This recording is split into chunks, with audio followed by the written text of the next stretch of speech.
Thank you for making dinner, Daisy Belle. Could have used more salt. Or any flavoring. Oh, it was no trouble. It's nice to get to put my cooking utensils to good use. Would anyone like seconds? No, I don't think I could thank eat you. another I'd bite. rather stuff. Please. Well, full tummies, a nice warm fire, some good company. You know it would make this perfect? Some spooky ghost stories. Ghost? Yeah, ghosts. Or vampires or zombies or whatever kind of monsters you got. Monsters? I'm not really fond of these kind of extracurricular activities. Besides, it looks like the little one is going to jump out of his skin just hearing the idea. Will you be okay, Vartan? Me? Yeah, of course. I'm not scared at all. Of course you aren't, little gremlin thing. I'm sure you can handle a little scary story or two. Just take that fear and shove it way down, where no one can see it. Maybe we shouldn't tell scary stories. Aw, come on, Twig. There's nothing better than sitting by a fire telling ghost stories with friends. Or acquaintances, in some cases. Well, it could be a fun bonding experience. There, see? That's the spirit. Why don't you start us off, little Twiggy? Oh, okay. Let's see. Once upon a time, there... No. Twig. These are supposed to be ghost stories. They're not supposed to start off like a fairy tale. Oh, you're right. Sorry. Let me try that again. Deep in the darkest forest, in an eerily quiet grove, down a crooked path, there was a large headstone. On days where a traveler would lose their way, they would come across this haunted place. As they tiptoed through the woods, they would catch sight of a pale specter sitting on the top of the headstone. From it, they would hear a gravelly voice. "Won't you come and play with me?" They would scream in terror, running back the way they came. But very few made it out of those crooked woods alive. Others would get hopelessly lost, never to see the light of day again. No one knows what happens if the specter catches you. To this day, the specter awaits on top of their headstone, waiting for weary travelers to reach out a hand and ask them, "Won't you come play with me?" But no one ever will. The end. I mean, that was a good start, but it's not really a scary story. There was a ghost in it. Yeah, but that doesn't really make it scary. Well, it had to sit there all alone, on top of its headstone for years and years, and no one would play with it. Isn't that scary? No, hun, not scary. If anything, that's just kind of sad. But we aren't telling sad stories, we're telling scary stories. I have a scary story. This ought to be good. Lay it on us, sunshine. There was once a girl from a high-class academy. She was paired with a partner that she didn't know well, but he was always too close for comfort. Always in her space, asking dozens of personal questions. Every day, as she tried to walk home, he would follow her. Knowing that he was walking just a few feet behind her made her skin crawl. One night, as she was getting ready for bed, she heard a knock at the door, but she wasn't expecting company. Terrified, she approached the door and peeked through the glass to see who it was. A dark shadow loomed over the entryway. It was him. He saw her looking at him, and suddenly he was banging on the door, calling her name and shouting, "I know you're in there! Let me in!" She screamed and ran to her room, hiding under the covers. When would this nightmare end? The next day, the project was due. Thankfully, the partner was nowhere to be found. But that left her all alone to give the project's presentation. She stood on the stage, frozen in fear, hands shaking and voice weak. But after the presentation was done, she got a B-. And then what happened? What do you mean? What happened to the guy? I don't know. He never talked to her again. You can't just introduce the villain of the story and then cut him out at the last second. How else is it supposed to have a scary ending? I mean, that can't be all of it. Why even bring up the guy if you're not even gonna finish with him in the story? It was a scary ending. The girl got a B-. And the mention of the guy is just to explain how she got the B-. He was nosy and in her business and never gave her any time to prepare for the presentation. It sounds like the poor guy was just trying to be part of the presentation and the girl never gave him a chance to participate. Listen, if you didn't find it scary, fine. I don't have to explain my story to those who don't have the mental capacity to understand it. Excuse me? Mental capacity to understand that you stood up your presentation partner because you were holier than thou. I never said the story was about me. Now you're putting words in my mouth. I'm about to punch a fist into your mouth if you know what that means. Girls, please. We aren't here to fight. This is supposed to bring us together, not tear us apart. Yeah, well, she started it. Maybe so, but someone will have to finish it, and you better pray it's not me. Child. Whatever. Why don't we go ahead and let someone else have a try? Vartan? You've been awfully quiet. Why don't you tell us a scary story? If you insist. I do know one story that's pretty spooky. One of the goblins at the base swears by this story. They were on a mission in the field. Him and a few other soldiers would scout in a line, him in the very back to keep an eye out for everyone. While they would walk ahead, he would stay behind. Well, while they were walking, he looked over the horizon and saw a yellow light swaying back and forth in the distance. He couldn't tell if it was someone walking or waving someone down, but he knew it had to be someone. He signaled for his group to stop and huddled under the cover of a bush. Once they were concealed, he tried pointing towards the light, but it was gone. He voiced what he saw to the others, and they all agreed to proceed with caution. As they headed back out, the same thing happened. He spotted the light swaying and stopped the line. After the third time, the group got irritated. They had been keeping an eye out but saw nothing. They eventually made their way back to camp. The goblin couldn't sleep that night. He tossed and he turned in his bed, when all of a sudden, glaring in the window was a bright yellow light.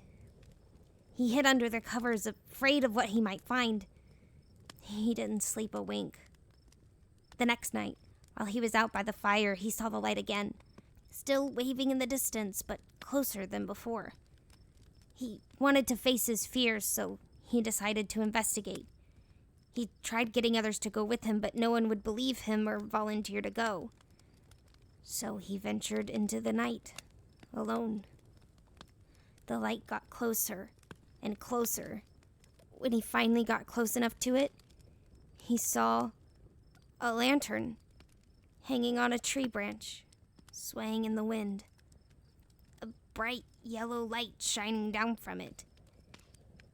And down below it, illuminated in its glow, the remains of a goblin that looked just like him.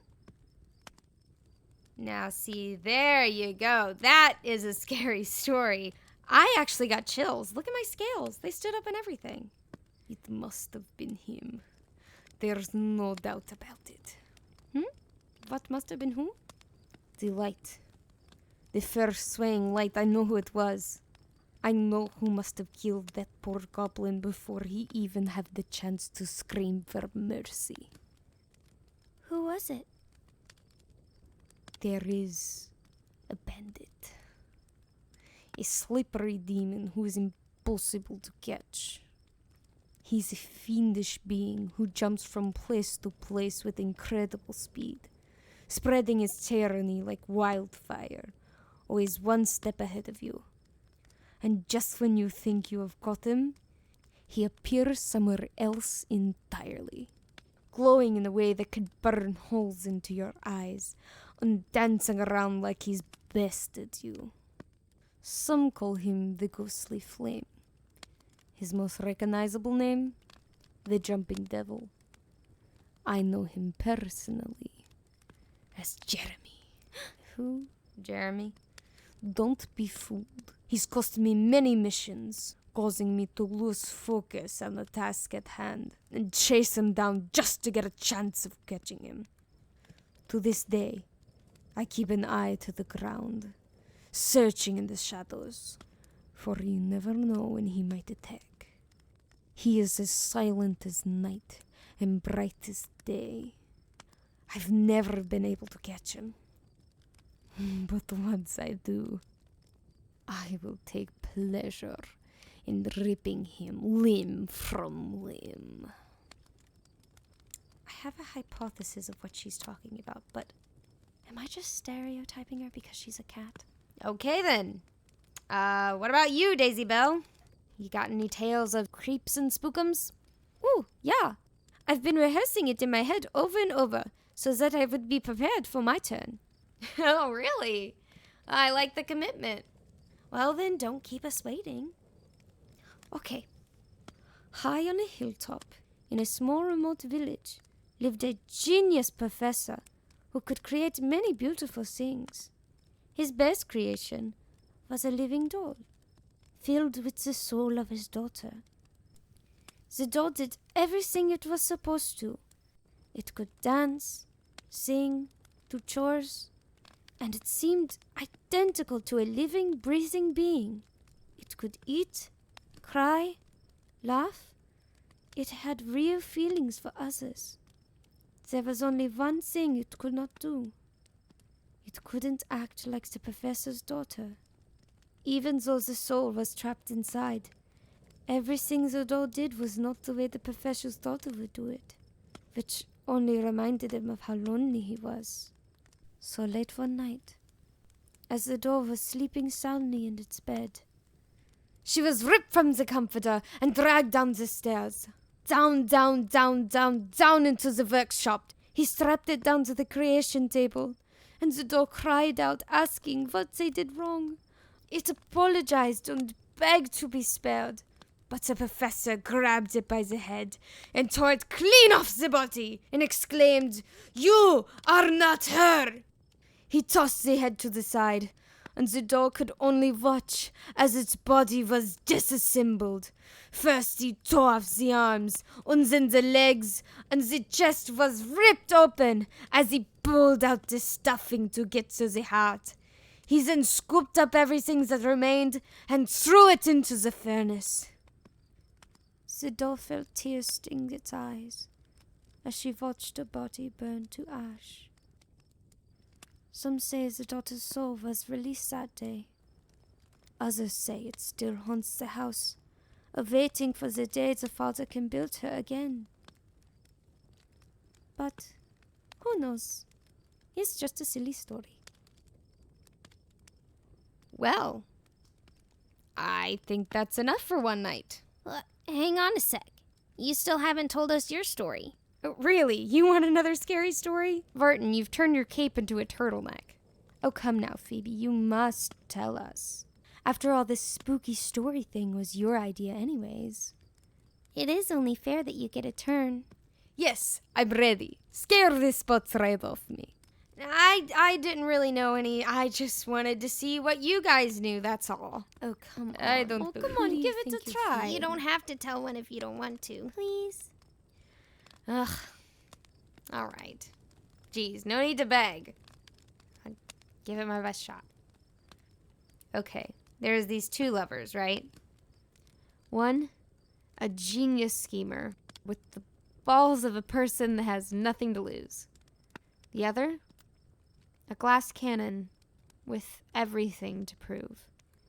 They fell in love at first sight and bonded over many heists and crimes. He would come up with the plots and she would be the gunpowder to get them through it. Their goal was to take money from the privileged and stick it to the man, feeling that equality in their town was basically non-existent. And they had the short end of the stick. He would die for her and she would kill for him. Flash forward to the fateful night that all fell apart. It started out as a typical general store heist. They snuck in the dark of night and started filling their bags to the brim. But they unfortunately didn't know that the general store owner would be waiting for them. He had a gun, and he shot at the lovers, who were hiding behind the counter for cover. The male lover encouraged the female lover to blast the store owner with a spell. One shot is all it takes. Shoot him down with a spell and we'll be out of here. It seemed easy enough. She'd done it many times before. The girl took one shot and the man fell to his knees, his own blood pooling on the floor around him. When a lone door creaked open, and standing in the entrance, a small girl looking at the mess in front of her. Their eyes met as the girl looked terrified. He had a family, and she left this girl without a father. Suddenly there were soldiers at the door, demanding that they open up as they banged their fist against the hard wood. The male lover went to barricade the door and called for his love to help back him up. But she wasn't there. The soldiers burst in and grabbed him, pulling him out the door. The female ran as fast as she could, away from the scene. The screams of her lover calling out to her, fading in the distance. And then a loud bang. It's said that she's still haunted to this day by the spirit of her lover, never letting her escape her past and never letting her forget the biggest betrayal of her life. As she lives, she will never be able to escape him. And in death, he'll be there waiting. I mean, I was expecting a lot because of how much you were criticizing other people's stories, but I was not expecting that. The story was rather heavy. No, see, it's scary because she's still being haunted. Like, by the ghost. Like, she'll never be able to escape it, even in death. Like, that's spooky. That would be scary. Not being able to escape your past. It literally being there to haunt you. Day in and day out. I mean, if it really bothered the girl that much, she could have just saved him. I mean, it was her own fault. They shouldn't have been heisting in the first place. Of course the soldiers would come after them. All right, look, I said I didn't know any scary stories. Y'all pushed me to it, okay? That's all I got. I was just seeing what you had. Sometimes, we flop. Forgive me. Why don't we go ahead and hit the hay? All right, I'll keep first watch. Well, I could go for catnap. Maybe just a fewsies. Honestly, I don't see how you could criticize everyone's story and then come up with something like that. Yeah, well, sue me. Barton, would you like me to tuck you in again tonight? If you don't mind. Not at all. After all those spooky stories, I wouldn't mind a cuddle buddy. Same here. Come on. Would you like some company, Phoebe? I'm able to stay partially awake. I could just slouch over there by the tree and I would be able to see you. Oh, yeah, that trance thing, huh? I mean, knock yourself out. I won't stop you if you want to. All right. I will slump over there then. Let me know if you need anything. Will do. Hey, Phoebe. Whenever you get sleepy, I'll take the next watch, okay? Yeah, Twig. Okay. I know you said scary stories weren't supposed to be sad, but, well, I can't help but feel sorry for the two lovers. I'm sure he was absolutely heartbroken that he was left behind. Yeah, I'm sure he was too, Twig. And I'm sad for the girl, too. Which girl? The little girl? Well, though I do feel sad for the little girl, too. I know it's hard growing up without a family. I meant that I felt bad for the female lover. Oh, yeah? Why's that? Being constantly reminded of one mistake that you've made for the rest of your life, and even after. I know the others said it doesn't sound scary, but that would be really hard. I'm sure it would be, Twig. It's the only scary story I know. Well, now you know a few more. Yeah, I guess I do. Is there anything else, Twig? No, I just wanted to hear your thoughts. Good luck on the first watch.